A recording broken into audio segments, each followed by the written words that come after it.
one of the main factors behind this. So they talk about how the influx of asylum seekers immigrating to the country has exacerbated the housing crisis because we already had a housing crisis spurred by the shortage of housing units available. And so here's what they found. Migration had a particularly notable impact on family homelessness, which rose 39% from 2023 to 2024. In the 13 communities that reported being affected by migration, family homelessness more than doubled.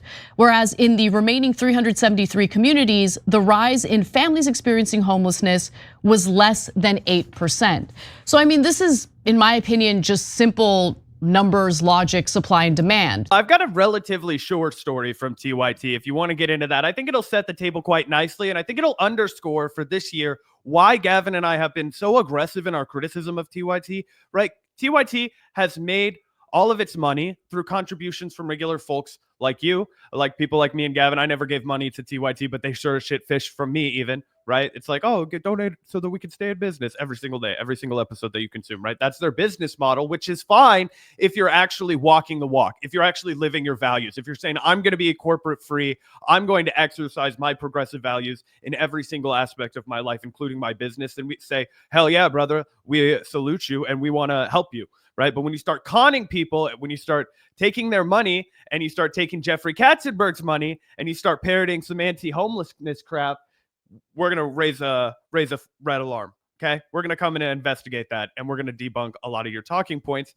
And today, right before we went live, I was, perusing TYT, checking out their numbers, see how far their decline has gone. And they had a video called US homelessness rate just had a serious spike. And I thought, you know what? I'm going to give them the benefit of the doubt. I'm going to watch this and maybe they'll be like, you know what? This is a huge rent cost problem. This is the billionaires. Maybe I'll get to hear some legacy TYT. Maybe I'll get to hear them make the case against the billionaire class like they used to so well. Gavin, did you get a chance to take a look at this or are you going in cold? I have not yet had a chance to watch this, so I'm excited to hear what you're talking about. Absolutely. Let's watch and then I'm excited to get your reaction. Government reports that there has been a double-digit jump in American homelessness compared to last year, and an even bigger jump among families. According to the government's latest data, more than 770,000 people were unhoused in a single night in 2024, up 18% from the year before, and the highest number ever recorded.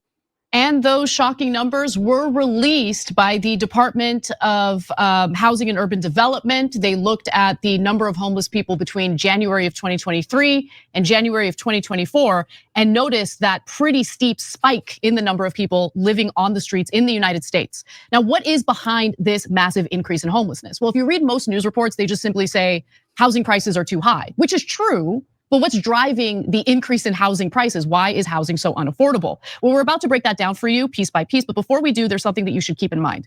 So again, this data was collected by taking a snapshot of one night in January of 2023 and then comparing it to one night in January of 2024. So the numbers are about a year old. And putting that aside, let's dive into what the findings were. So the report on homelessness was again put together by the US Department of Housing and Urban Development, and the numbers are very bleak. So nearly every category of unhoused people grew, with the rise especially steep among children, 33%, and people in families, 39%. The number of people in shelters rose by about a quarter, while unsheltered homeless rose 7%. The rise in homelessness among older adults continued as well, with a 6% growth in those 65 or older. Now, much of the report actually focuses on one of the main factors behind this. You guys are not going to fucking believe what she goes with on this. It's absolutely crazy. So they talk about how the influx of asylum seekers immigrating to the country has exacerbated the housing crisis because we already had a housing crisis spurred by the shortage of housing units available. And so here's what they found. Migration had a particularly notable impact on family homelessness, which rose 39% from 2023 to 2024. In the 13 communities that reported being affected by migration, family homelessness more than doubled. Whereas in the remaining 373 communities, the rise in families experiencing homelessness was less than 8%. So I mean, this is, in my opinion, just simple numbers, logic, supply and demand. There was already high demand for limited housing units, and then you introduce an additional population into the country when you haven't really increased the housing inventory, and it's going to again exacerbate the problem. That's like saying there's an issue with people not having enough to eat because there's not enough food.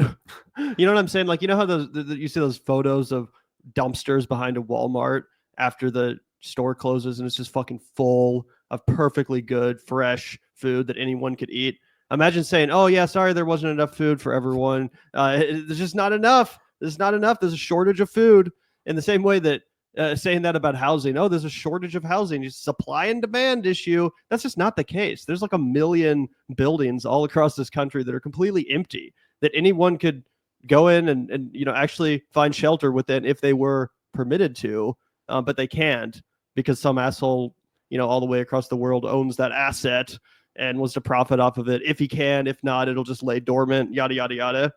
You know what I'm saying though? Oh, 100%. You're spot on. And the crazy thing is that this is the home of progressives. So instead of coming in and talking about what a tragedy it is that we allow people to use homes as assets instead of prioritizing roofs over people's heads for one of the first times in human history, and that's why homelessness is skyrocketing, right? They don't talk about how they supported a billionaire real estate developer for mayor of Los Angeles named Rick Caruso. Okay, they don't talk about how Jeffrey Katzenberg, a guy that gave them $20 million, has a pet issue called I Hate Homeless People in Los Angeles. Okay, oh, I happen to be the founder of DreamWorks, and I hate looking at the poors in my once gorgeous city of rich and tan. It's crazy. That's exactly what happened. Go ahead and Google all of this. There's receipts for everything. You can watch us unpack it on the Vanguard.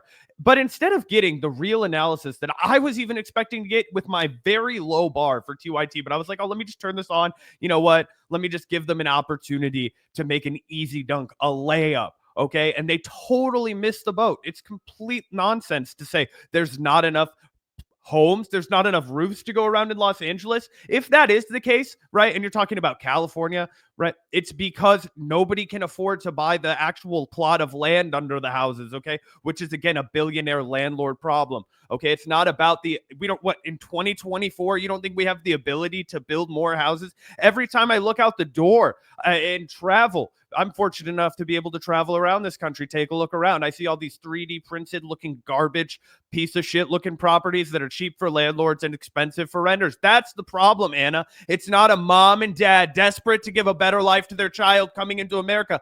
That's always been the case in this country. Gavin, am I crazy? Has the story of America not always been come to this country, give your family a better life? It's not, oh, we can't afford shit now. Imagine if you were to turn around and use your food analogy, right? And be like, oh my God, no, it's not the fact that there's not enough food. It's that we grow enough food for all the Americans, but these immigrants keep coming in and taking it away from you.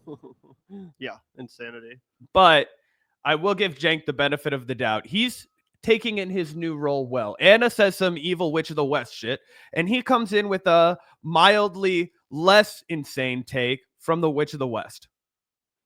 So during the Biden administration, before he did his executive order for the southern border, he had paroled 1.4 million asylum seekers into the country. Obviously, that's going to have an impact on homelessness when we don't have enough housing to withstand the increase in population. Cenk. Yeah, so there's a number of factors that leads to homelessness and the rise in homelessness. So when you look at the different factors, you have to try to separate them out to the best of your ability. So we had a lot of these factors earlier, but when the migrant wave came, the numbers went up. And so you see that how it adds to the numbers, right? And you go, okay, that's the difference. And that's why that doesn't mean the migrant crisis is the only thing causing it. It's just saying that it's causing some significant percentage of the increase that's happening, right? I'm pretty sure there's been a migrant wave every election year for my entire fucking life. You know what I'm saying? Like literally every single time there's been an election in my entire fucking life, I hear about a migrant wave, whether it's a fucking caravans of migrants coming or what, like whatever the fuck. It's so stupid. So anyway, I just wanted to set the table for everyone. You guys might be sometimes we get new people that are in our audience and they're like, why do you guys cover TYT so much? Well, right now we're in a lame duck period, right? We will have a lot of Trump stuff to cover in 2025. So right now we're playing with our food. And two, because this is not a progressive message to give to your audience. Glossing over all of the stuff besides it's the immigrants' fault as Donald Trump is about to take office. Think about that. That's the last thing I wanted to end with, right? Gavin, you gave me the sucker punch on this podcast one time when you had a breakthrough that then I shared when you were like, no, dude, we were in a bubble actually. Like when we were sitting here and we were laughing at him, like, how could you be so racist? How could you be so out of touch with America that you're going to talk about Haitians eating cats and dogs when really the people of Springfield, Ohio are going to vouch for them and talk about how they're really good members of the community and they all like them. You know what I mean? That's crazy. No, that's what they liked about him. And now to have TYT just kind of go hook, line, and sinker and indulge, it's the immigrants causing your problem. Isn't that fucking nuts? Yeah, I mean, that kind of is and I'm sure they flesh out the nuance a bit more over the course of the stupid video. But yeah, I mean, yeah, isn't that kind of the point? Like, it's sort of the fault of migration that so many people are homeless in America. It's at least a big contributing factor, more so than what cost of living or whatever the mainstream media wants to tell you. The mainstream media wants to convince you that high cost of living pushing people out of their literal homes is the cause of homelessness. But no. I'm sure it's the migrant wave sweeping the southern border.